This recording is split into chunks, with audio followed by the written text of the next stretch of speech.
Hi you guys, it's Tonya Gibbs, and today I want to give you a couple of tips on making a great masculine layout. We're going to do a layout of my son today from start to finish. I know it's easy sometimes to come up with those feminine layouts because of the type of products that are available in the scrapbooking industry, and it can be a little bit more challenging for men. So I thought I would go through just a few little steps for you guys. I started out with some neutral paper colors. Masculine colors I like to think of as green, blue, browns, reds, silver, gold, browns. I guess I said that already. Just neutral colors. Even some bright colors like oranges and yellows and reds, they do really well. So today I found this Heidi Swap collection from the No Limits, and they're scraps. They're things that have been in my stash for a while, and it's time to use them up. So I like to do that with layouts and mini albums. These little pieces of nothing were in my scrap pile, and I just used a border punch and punched out the notebook edge. This is for a teenager, so I think another element that is really fun to use is washi tape with masculine layouts. Go through your designs and see if you can find some things like this tissue tape from Tim Holtz with the dictionary words on it, or possibly bright colors and chevrons, those types of things. Stars are another great element to use for masculine layouts. I have a Polaroid frame there, piece of scrap. Just, this entire layout is made from either older product or scrap pile. And that's what makes it so fun to be able to take those little pieces of nothing and create something fabulous like this. So I'm using a 7 Gypsies varsity stamp there on the Polaroid just to give it a little interest. And then I'm also using the red archival ink. These letters that you see were in the scrap pile. These are those little remnant pieces left over. I don't know who made them, but they were there and they worked. So I grabbed them out. Again, going back to my washi tape, this is just a red chevron. The photograph that I'm using has a lot of blue, red, and white in it. So the red chevron just kind of helps to anchor everything there in that cluster, and give it a little bit of color so that whenever I lay my letters on top, you can still see through them, but they have a little bit more interest. So this label was or the tab actually was an EK Success label punch. Just punch half of it and you get a cool looking tab. And then it doesn't end up living there. I end up moving it in just a few minutes, but it's still a fun element to have on this layout. These little tickets were a stamp set from My Mind's Eye. It's the Find Your Wings and Fly stamp set, and I just stamped a couple of them side by side and then cut them out, and now I'm going to staple them to this little embellishment cluster up at the top. Tickets are a great little ephemera piece for a masculine layout, and so is metal. So by using my tiny attacher, I was able to add a little bit of metal to this layout. Other ideas for metal would be like clocks or maybe gears or arrows. Metal pieces are really great for boy layouts. I pulled out that ledger page, but I ended up not using it. Instead, I'm just going to keep fussing around with this corner until I get it like I want it. I moved that Polaroid down so I could put the label on the manila paper because it was getting lost up there with that grid paper. This little circle that I'm stapling on, it says Fun Times, was something that I created last year, I think, and this was a leftover piece for a mini album, and I just did it in Photoshop. The story ticket is from Tim Holtz's Ideology line. It's his adage tickets. And I put it there on the right, but I end up moving it around again later on in the layout. You'll see me move it, but it's just, I think going through your stash, looking through your ephemera pieces, and just pulling out things that have a masculine feel to them. And replacing stars with flowers. Instead of using flowers, use a star or something like that. That little star was a button. Been in my stash for ages.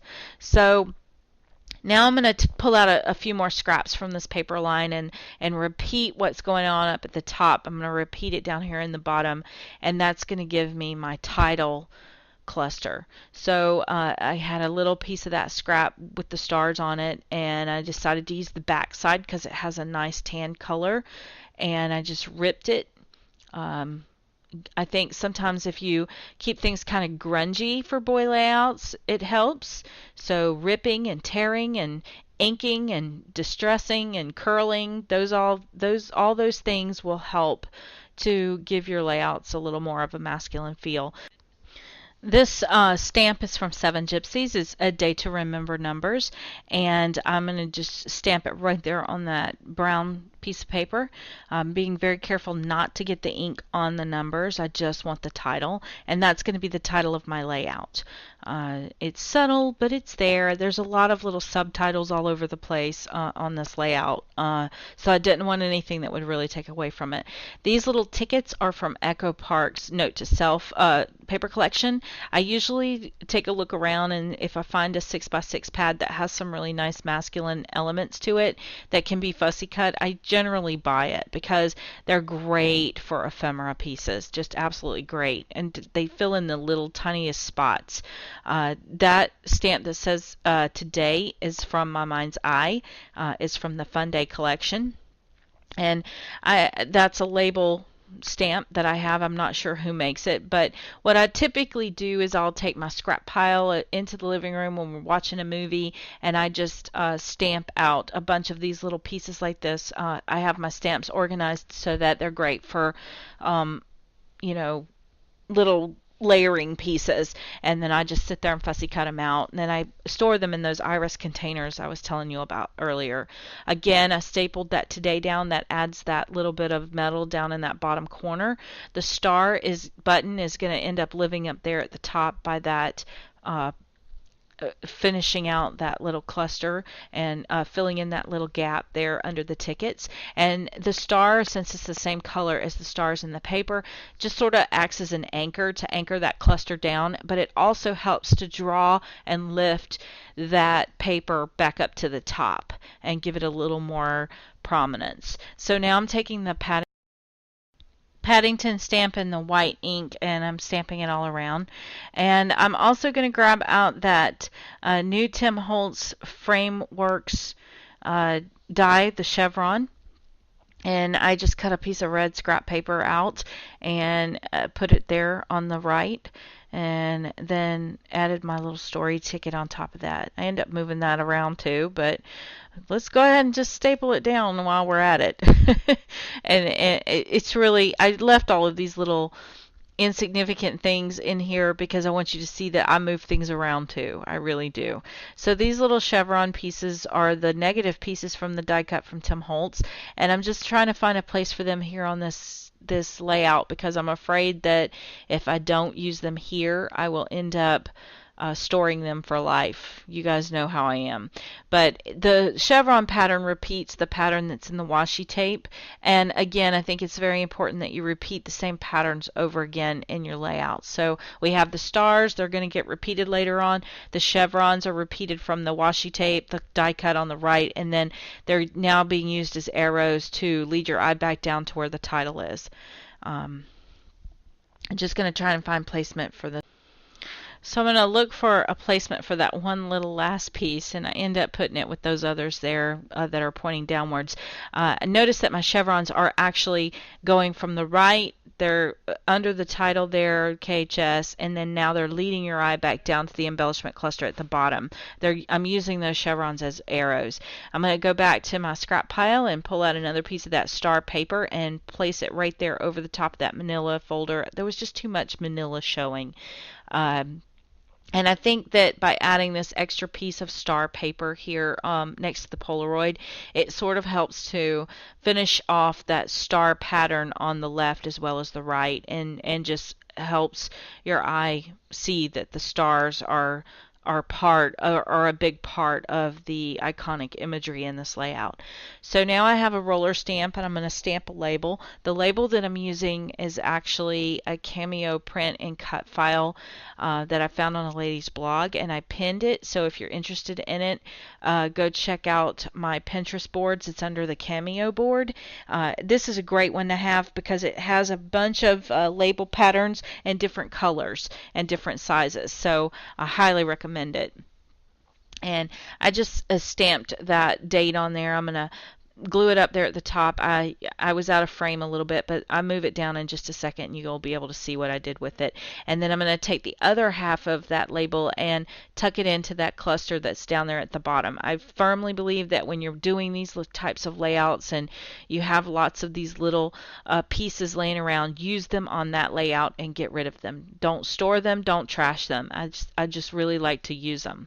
Now I'm going to take the Heidi Swapp confetti stencil and the color box silver pigment ink, and I'm going to add those stars directly to that background layer. I felt like it was just a little too plain still, and again I wanted to repeat the pattern of the stars. So by adding that little bit of sparkle, it really helps to reinforce my theme of the stars.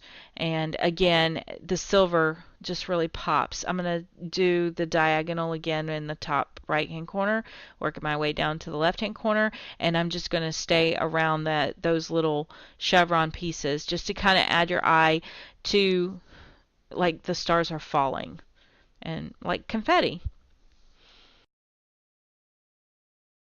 So I pulled out some of the scraps from the Cosmo Cricut adhesive glitter paper. This paper is amazing. It does not shed at all. So I think it's okay to use glitter on a masculine layout as long as the elements that you're glittering are masculine. Does that make sense? I hope so. So I decided the story was going to get moved over to the other side. My journaling is at the other side, so let's put the word story over there with the journaling, and then I can put my pennant over on the right hand side. And this is real time. I didn't edit the stuff out because I really wanted you guys to see that I struggle with placement too, and it's, this is me just coming in my room and playing. I had no plan, I had no guide, I had nothing to go by. It was just fussing with it, just like you guys do when you're in your room. I have the same struggles. So I pulled that pennant up a couple of times. I ripped my chevrons, but that's okay because I was going to hide them anyway under that. What happened there was I realized that I'd gotten it way too close to the frame, and I wouldn't be able to get my photograph in there if I closed off that frame. So now I'm adding my number 4, which is my son's jersey number, and I'm taking one more last look at this layout to see if there's anything else that's needed, and decided to move the washi tape over so that I could put my journaling inside there as a pocket. So the washi tape now closes off where that star is. You can actually see it better because it's not on that dark color, so I really like that better. Now I've got some glitter nail polish, and I'm going to glitter up the KHS, and that is going to give me a second element that has glitter on it, so that I didn't want just one element that was glittery. And also this kind of helps you notice that KHS a little more. It was just sort of bland and flat, and the glitter nail polish helps to give that little bit of a sparkle. And again, I'm coloring in that number 4 because it was just a little flat up against all that glitter that it's layered on too. And it doesn't take long for those elements to dry. Now, this is where I made a huge mess. So I'm going to give a tip that I do not show in the video, but if you decide to do something like this and you have manicured nails, I highly recommend a pair of gloves, or working on a piece of scrap paper and not your whiteboard. And I also highly recommend hitting that with your heat gun and just making sure that that ink is good and cured, because I ended up making a big mess of that all over my table. Now I'm just going to take a black Sharpie and color in this Polaroid camera. I'm not sure who makes the Polaroid camera because I had bought a kit and it came in the kit as a loose element, so it didn't have a branding strip with it. But if I had to guess, I think it's a Prima thing. But I'm gonna add, I noticed that the Polaroid camera had a lot of negative spaces in it, so I used my glitter uh, Cosmo Cricut paper to cover in those negative spaces. And again, it just reinforces that sparkle that we had added to the other elements. So once I get that glued in place, I'm going to trim out around that and make it really clean. And look at my fingers. They are so dirty. And this is where I really wish I had noticed that I had dirtied up my hands. You guys who know me know that inky fingers are happy fingers in my world, but I highly recommend making sure your hands are clean. You'll see what happens here later on when I go to put my photograph in. So I'm keeping it real for you guys. I have the same challenges you do. Seriously, I call them embellishment opportunities. So I put that Polaroid there, and I love how the stars look like they're spilling out of that Polaroid, like the flash was going off, or that they were coming out the bottom, like the little Polaroids used to do. And I've taken that nail polish now and I'm coloring in all of those spots that I did with the Paddington stamp because they once the ink dried it got really clear. So I wanted a little sparkle around those areas too. And this nail polish is clear. It just has a little glitter in it. So it'll just kind of help it stand out just a little bit more. And now I'm going to add my journaling. This is a Seven Gypsies postal label. And I'm just going to tuck it in right there under that file folder. I like to keep my journaling hidden sometimes because I like to display my layouts and I like that stuff to be hidden. It's too distracting to me. So there you go. I'm taking one final look at this layout to see if there's anything else I need, and I found these sequin stars in my stash that I had purchased for a layout a few months back and decided why not. So I've added the hot glue. I let it cool for a few minutes and then I lightly tap the stars onto the top of the hot glue. This keeps them elevated so they look like they are 3D. I really like that effect, but be very careful if you use hot glue with these because they will melt the mylar in the stars. I think I found these stars at Christmas time, but they are usually in the confetti section of your party stores. But I find that I'm using them quite a bit, so they've come in handy. And I usually try to buy things like this in silver because I can use alcohol inks to color them whatever color I wish. So once again, I just want to work in that same diagonal triangle that I'm doing before. Upper right hand corner, I'm going to move it down to the bottom left hand corner, which I've already done, and then I'm going to put them somewhere there in the center in just a few minutes. But again, be very careful because you don't want that heat gun to overheat those sequins and cause them to melt. They will warp and melt. They're very fragile.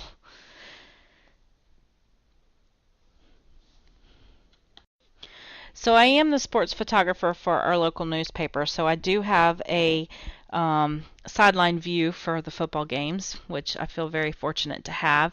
So I took this photograph of my son, and it was actually published in the newspaper, and I pulled the Polaroid up to add his photo underneath because I realized I'd gotten it glued in somehow there at the top, and that's when it happened. Do you see the little red spot there at the top? Oh, I was so mad. But you know what? This is just an embellishment opportunity. I realized what happened. I tried to rub it off. It was permanent ink, of course, so it was going nowhere. So I decided, okay, get this layout down and then fight with it. So I realized what was wrong, and so I decided to add the glitter nail polish to the top of the wood veneer because that would help to seal it so it wouldn't come off on anything else. And then now it's time to fix the problem. So I went back into my stash, found a wood veneer that had an arrow, and voila, problem solved. Embellishment opportunity. And now I just decided it was a little flat and I added a little glitter nail polish to it. Here's some close-up photos of the layout, and it's all done. Yay! I hope I've given you some great ideas for your masculine layouts next time you decide to make one, or your sports layouts. It's nice to have some ideas for sports layouts, especially for boys. This layout would work great if you had like a girls soccer layout, would be awesome too. So thanks again for watching, and thank you for sticking around. There will be a supply list over on my blog. So thanks again. Links are always in the bottom.